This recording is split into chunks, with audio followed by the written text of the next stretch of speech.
안녕하세요 여러분, 은지코입니다. 오랜만에 영상을 찍는 것 같은데 벌써 가을이 왔더라고요. 거리에 은행들이 막 떨어지고 이렇게 좀 얇은 겉옷을 걸쳐야 되는 그런 계절이 왔는데, 또 가을 하면 독서의 계절이지 않습니까? 그래서 오늘은 제가 좀 정말 가볍게 읽을 수 있는, 부담 없이 재밌게 읽을 수 있는 책 추천을 한번 가지고 와봤습니다. 네, 그래서 이렇게 책들을 준비를 했는데, 올해는 제가 좀 유난히 책태기를 겪었던 해이기도 한데요. 한 자리에서 책을 이렇게 진득하게 잘 읽지 못하고 조금 읽다가 재미가 없어서 뭐 다른 책으로 넘어가거나 뭐 이런 일이 좀 유난히 많았어요.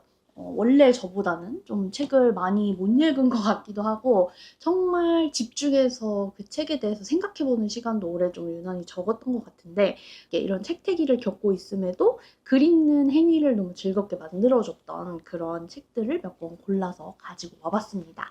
그럼 시작해보도록 하겠습니다. 첫 번째 책은 요 옐로우 페이스라는 소설책이에요. 네, 이 책의 주인공은 작가인데요. 백인 작가예요. 자신의 이름으로 책을 내기는 했지만 그 책이 뭐 잘 되지 않고, 그래서 출판계와 출판사 모두에서 별로 크게 주목받지 못하는 그런 작가입니다. 근데 반면에 이 주인공의 친구 아테나는 어린 나이에 베스트셀러 작가가 되기도 하고, 외적으로도 굉장히 매력이 있어서 굉장히 많은 사람들에게 사랑을 받는, 그리고 문학계에서도 굉장히 주목하고 있는 그런 작가예요. 그리고 이 아테나라는 친구는 중국인입니다. 그래서 미국 사회에서 굉장히 큰 성공을 거둔 아시아인 작가이기도 합니다. 근데 우연히 같이 있다가 같이 놀다가 사고로 그 친구가 죽게 돼요. 이 주인공이 그 죽은 친구가 썼던 원고를 훔치게 되면서 일어나는 이야기를 담고 있는 소설책인데요.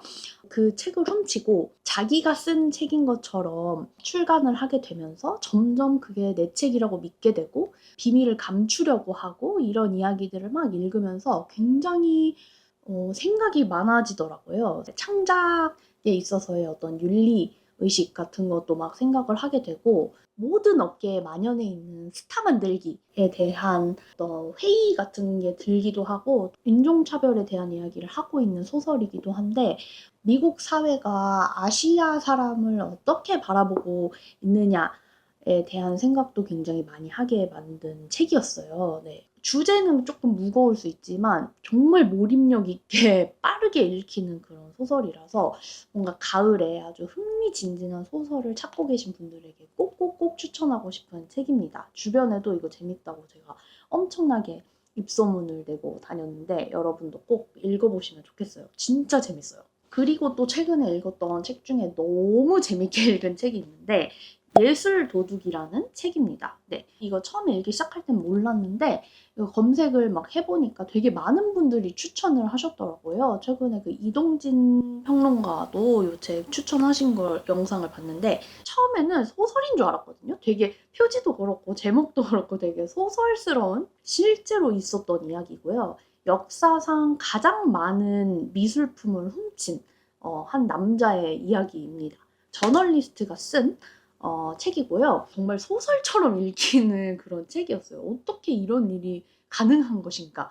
보통 이런 아주 비싼 물건을 훔치는 이유는 돈 때문이잖아요. 그런데 이 책의 주인공인 이 예술도둑은 너무 아름다워서 그 예술품을 내가 소장하고 싶어서 도둑질을 시작하게 돼요. 그래서 자기가 너무 아름답다고 생각하고 자신을 매혹시킨 작품들을 야금야금 하나씩 훔쳐서 결국에는 역사상 가장 많은 미술품을 훔친 사람이 되는데요. 여자친구와 둘이 도둑질을 했던 이야기가 이 책에 다 담겨 있는데, 그래서 되게 흥미로웠던 것이, 이제 이 사람이 잡히고 나서 심리 연구가 이런 분들이 이 사람이랑 뭐 대화를 하고 인터뷰를 한 내용도 여기 담겨 있는데, 보통 도벽이 있다 하면은 그 훔치는 행위에서 굉장히 희열을 느낀대요. 근데 이 경우에는 훔치는 행위가 아니라 내가 훔친 작품을 내가 집으로 가져와서 그걸 바라볼 때, 그러니까 어떤 결과물에 대해서 희열을 느끼는 사람이었다는 거죠. 그래서 그게 굉장히 흥미롭고 되게 특이한 케이스다라고 이야기를 하는데, 이 사람이 정말 박학다식하고 이 도둑이 예술에 굉장히 조예가 깊은 사람인데도 불구하고 이 사람이 어떻게까지 이렇게 말도 안 되는 도둑질을 하면서 평생을 살았는가, 이거를 막 읽고 있으면은 되게 묘하더라고요. 그리고 이 도둑질의 끝은 어디일까를 막 상상하는 재미도 있고 진짜 멈추기 힘들 정도로 굉장히 몰입해서 읽은 책입니다.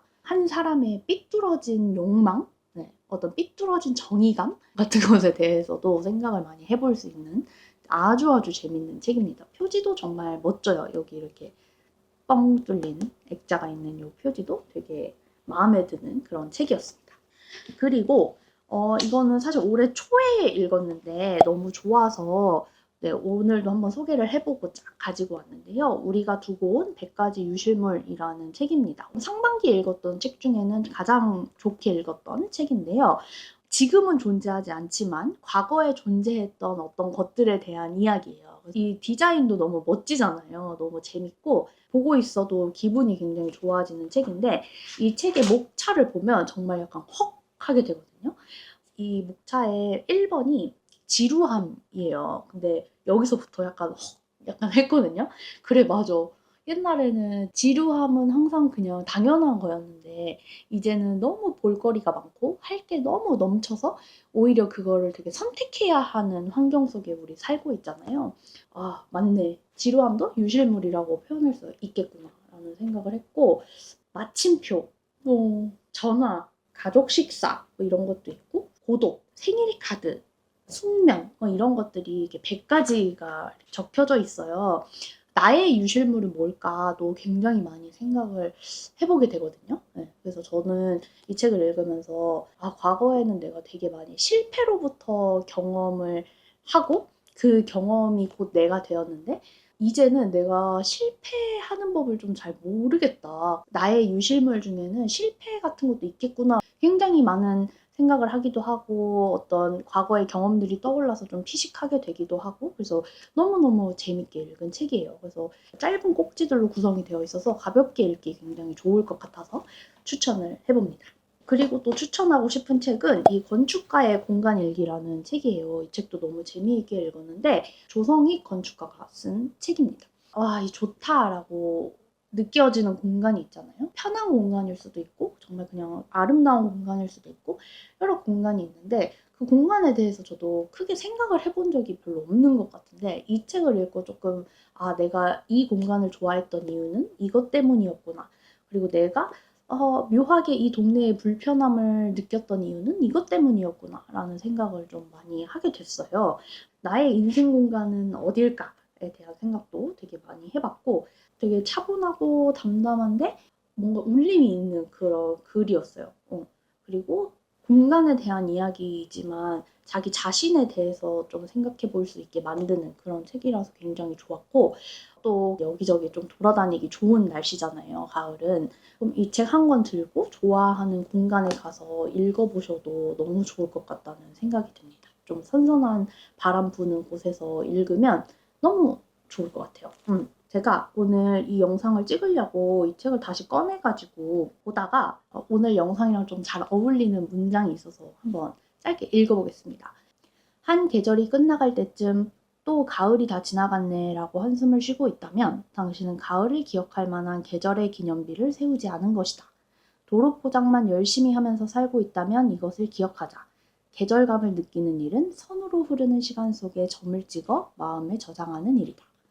이 문장이 너무 좋은 거예요. 다시 읽어도. 그래서 여러분도 이 지나가고 있는 가을에 점을 찍으시기를 바라며 추천합니다.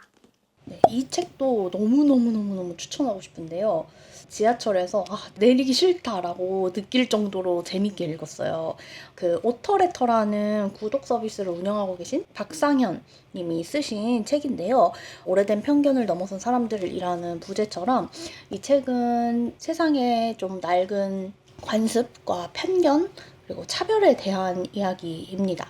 이 책의 제목이 친애하는 슐츠 씨인 이유는 이 책 속에 등장하는 많은 에피소드들 중에서 흑인에 대한 좀 낡은 인식과 차별에 대한 이야기를 하는 파트에 나오는 에피소드에서 따온 제목인데 그 스누피를 쓴 찰스 슐츠 그러니까 어느 날 한 흑인 여성으로부터 편지를 하나 받는데 이 만화 안에 흑인 캐릭터가 없는 것에 대해서 조금 고민을 해주셨으면 좋겠다라는 내용의 이제 편지를 받게 됩니다. 하지만 이 슐츠는 어떻게 흑인 캐릭터를 그려야 할지 감이 잡히지 않고 오히려 자신이 만화 속에 흑인 캐릭터를 넣는 것이 또 다른 차별을 만들어내는 것이 아닌가라는 생각에 이제 고민에 빠지게 됩니다. 하지만 거기서 그치지 않고 이 편지를 보낸 여성이 자신이 자신의 흑인 커뮤니티에 속한 사람들과 함께 이런 캐릭터가 필요하다라는 내용의 메일을 또 보내게 돼요. 그래서 결국 프랭클린이라는 흑인 캐릭터가 탄생을 하게 되고 그것이 어떤 변화를 만들어 왔는지에 대한 에피소드가 하나 있는데 그 에피소드도 정말 너무너무 좋았고 도쿄올림픽에서 기권을 하면서 굉장히 화제가 되었던 시몬 바일스의 이야기라던가 그리고 왜 여성의 옷에는 주머니가 없는가에 대한 이야기 등등 너무 당연하고 자연스러워서 우리가 일상에서는 쉽게 생각하지 못하는 많은 어떤 차별의 역사와 고찰이 이 책에 담겨 있는데 너무 술술 읽히면서도 생각을 굉장히 깨이게 해주는 그런 책이라서 너무너무너무너무 추천을 하고 싶고 좀 많은 사람들이 좀 읽어줬으면 하는 그런 책입니다.